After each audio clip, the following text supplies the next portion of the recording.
Good evening. I'm President Greg Crawford of Miami University. Thank you for joining us this evening for this press conference. I know you're anxious to hear the results of the CDC's test on our possible novel coronavirus cases here at Miami.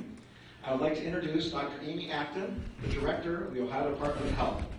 Dr. Acton will share with us the results and will provide clinical guidance on next steps based on those results. Dr. Acton? Good evening, everyone, and thank you, President Crawford. I am absolutely here to announce that the tests for the 2 Miami students have just been returned from the CDC. Again, we apologize at the late time. I know this wasn't the best timing, but we promised you we would share the results. I'm very pleased to share that the results are negative for both students, and they are thrilled. You'll hear more about that in a minute. Now, while these are very good results, we understand very much that there's still a lot of concerns out in the community and around our country tonight. Let me say again that we have no confirmed cases in Ohio, and now we have no PUIs, patients under investigation. What we are doing in Ohio is working. As I said before, we stand ready.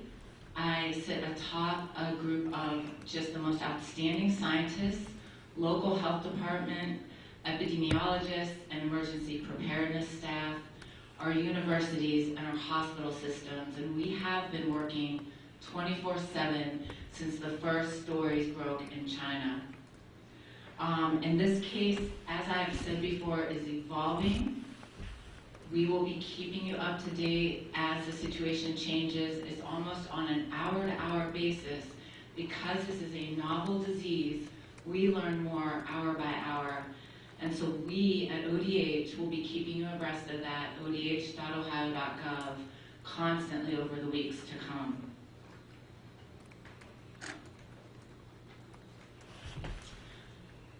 As I said, the students are delighted. I want to emphasize that there is a huge need for compassion and care for our students and literally all around our state, because as I said before, we have many students, many citizens in Ohio who have traveled, and many business people who travel. These students were the victim of circumstances, and they have been amazingly cooperative and graceful. As I said before, it's very hard as a parent when your student is away. Maybe they break a leg while they're traveling abroad. Maybe they get sick and you get the phone call. We all know what that is like and how scared we are and how much we really count on the universe we're now in to take care of us. And Miami and the community has done an outstanding job.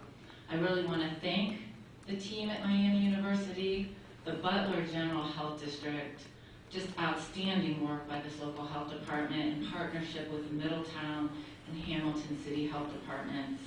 They've worked tirelessly. I can tell you, we don't get a lot of sleep on these teams. We've worked hand in hand, again, very closely with the CDC, with the World Health Organization, with our states all around, and with the CDC most importantly. We have found a newfound support system at Miami, and my hope is to learn more about what students will be doing here in the time to come for each other. And as this humanitarian crisis spreads around the world, what we can all do in Ohio to help those around the world. With that, I'd like to introduce Butler County General Health District Commissioner Jennifer Baylor to share more details.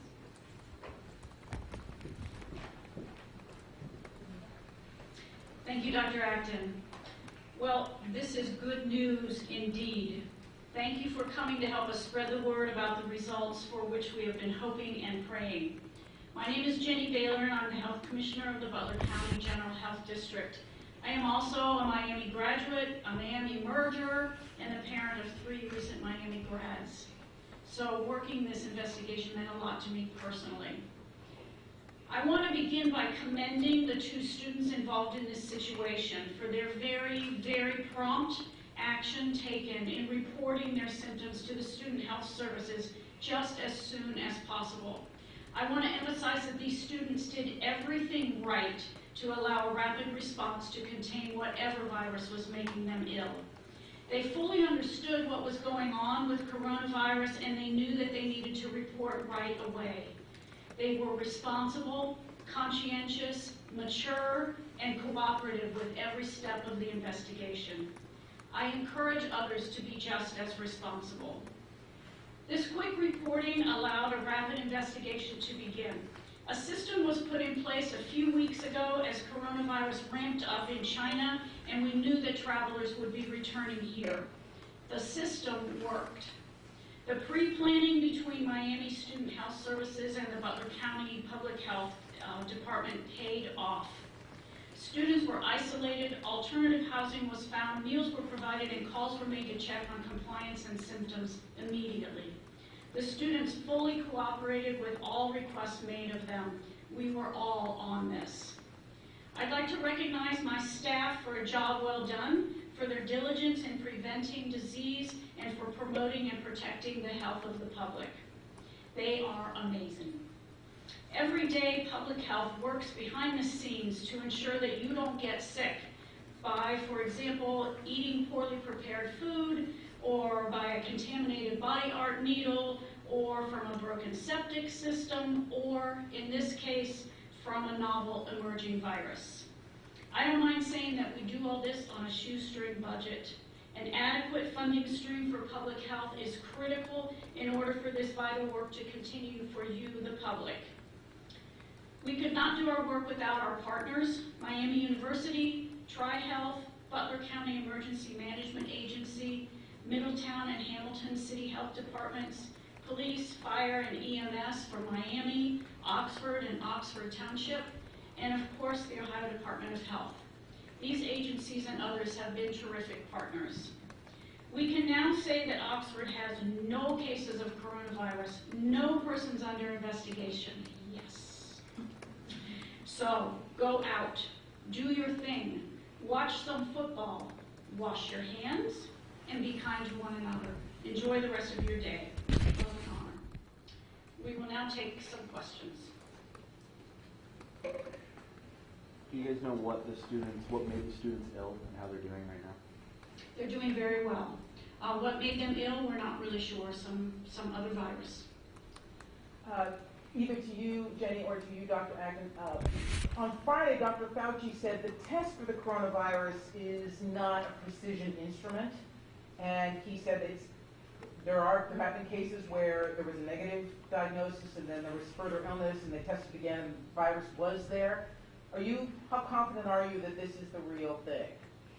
I'm very confident that in this test with these students, given their history and where they are in the disease process, this is an evolving science. So make no doubt, and please pay attention, because I think we'll be learning more and more.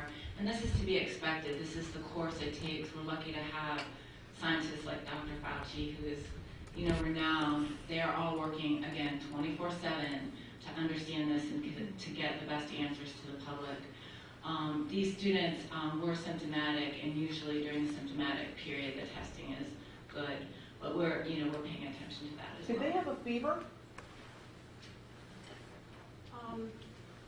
No, I really don't feel comfortable giving the details of their situation, Okay. but I can just tell you that they're doing very well today. So they are no longer under isolation. Correct. When did you release them?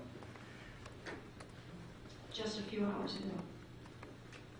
When did you get the results from the CDC?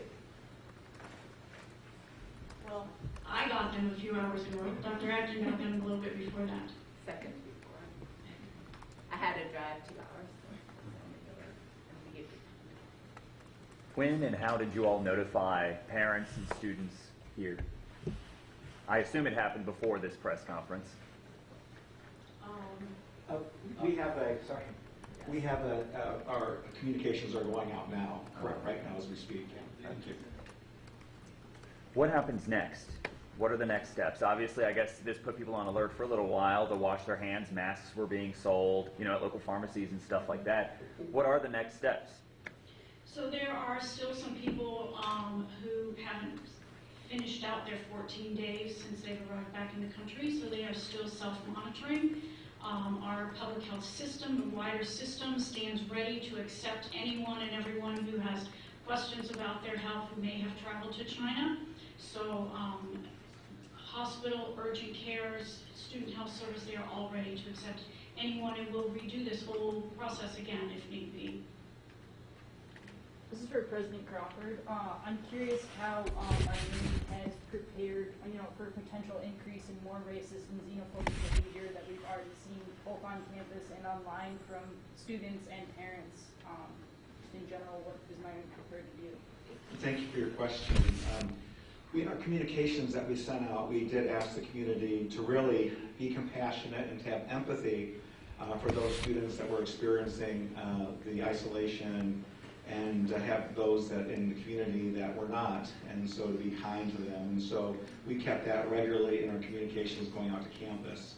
But I must say, in a time like this, when you're faced with challenges, the best comes out in people. And the leadership was extraordinary here across the campus. The leadership at the Butler County Health District was incredible. The Ohio Department of Health and their leadership was great. And all around campus, I really saw love and honor shining through in this challenging time. I can add to that, the faith community in Oxford has written a joint letter, and it will be hopefully published in the paper, addressing some of the difficulties of being a Chinese student right now in communities that are fearful. We are encouraging all over the city, reaching out to students and making them feel welcome. Oxford is a pretty amazing place, and we are doing everything that we can to make students feel welcome here in the midst of this crisis. Do you feel now that whatever cases we're going to be here in Oxford and Miami, the 14-day incubation is passed, and that you feel you may not see any more cases here? Are we out of the You're woods? asking me to speculate. Well, I'm just asking, do you think we're out of the woods?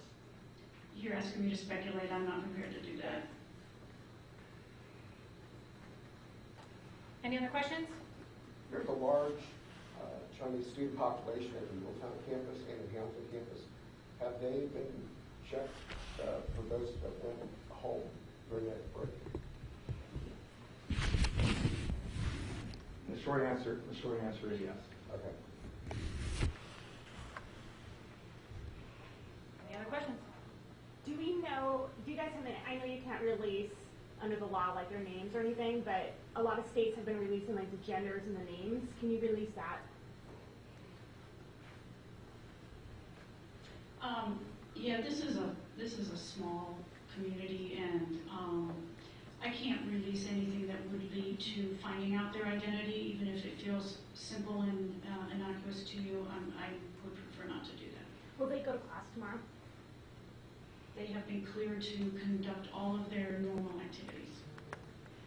I wasn't clear on Tuesday. Were these students in Wuhan or in Hubei province before they came back to the United States, or were they elsewhere in China? One of the students traveled to many different places in China. Including Wuhan or Hubei province? Probably. Is it confirmed that both the students are international students? I know that we said that the first one who showed the most symptoms was an international student of something. Yeah, so again, I'm just not going to give you any more details about the students, please. You guys had said that you were pretty sure they were isolated, and so that you didn't have to worry about the community here at the university or just the town. But they were on planes and things like that. Were you guys doing that contact check with everybody that they could have interacted with? There's a system in place for all cases. We have not had a case, and then a contact investigation protocol that exists that goes on beyond our state. So I just want to conclude, with this. Please stay tuned. Do come to our website. We will keep you up to date as we learn more. As you know, the news is changing rapidly on this situation. I can't say enough. We have so many people in Ohio. I'm hearing stories every day from people I know, businesses that are struggling, people who traveled, people who weren't international students who traveled, people that are are watching that have traveled in the past 14 days that are self-monitoring, and there are clear guidelines by which to do that, all on our website. Just be thoughtful, be flexible. Businesses are trying to be flexible. The kinds of things we've seen here at Miami are happening all over, and so that call to sort of being thoughtful and helping each other when people are scared, as I said, it's much more contagion of fear. We still remain very low risk in this country. So I think that will be it for now, but thank you very much. President Crawford, one more question for you. Does Miami know how many students went home to China over the January break? And how many went to Wuhan? We do. Jane, do you want to talk to some extent if you want to? No, I don't have an exact number of how many were in China. President Crawford, 5 sports teams traveled elsewhere this weekend after two of Miami's opponents canceled. Is there any talk of canceling further trips or rescheduling that? The teams that canceled earlier in the week, those games will be rescheduled, and I believe one will be this week, tomorrow, and then the other games we are planning to reschedule those other games. All right, Thank you, everyone. Have a good evening. Thank you.